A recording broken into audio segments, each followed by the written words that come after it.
And sometimes you need to use some grace, but you need to use your authority because you have it to confront these things right when they happen so that they don't fester, so that you don't change your mind at some point and decide, oh, that was just a thing. It's just blown over, because these things stack up and it's like death by a million cuts. And if you could only imagine what women of color have to go through day in and day out about things like this and the various encounters that they have with coworkers, you will understand how that eats at your very core and it breaks you down.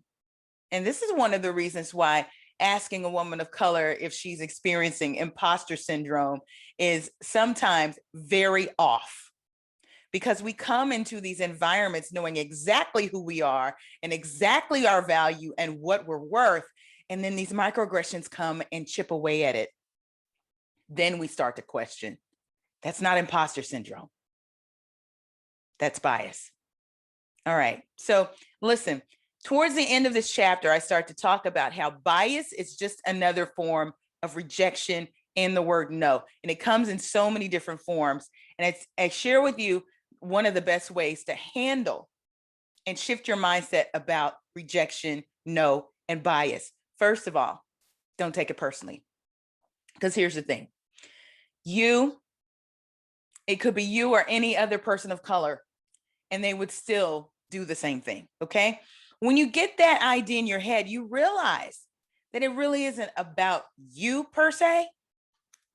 It's about you and your sisters, maybe even a whole other group. Who knows? But when you start to understand that it takes many, many no's before you get to your yes, or many, many rejections before you get to your acceptance, you will be able to learn how to count the no's, count the rejections, count the microaggressions, and understand that your acceptance is coming, and it doesn't always have to come from someone else. It begins with you understanding who you are. I like this chapter because it stuns a lot of people.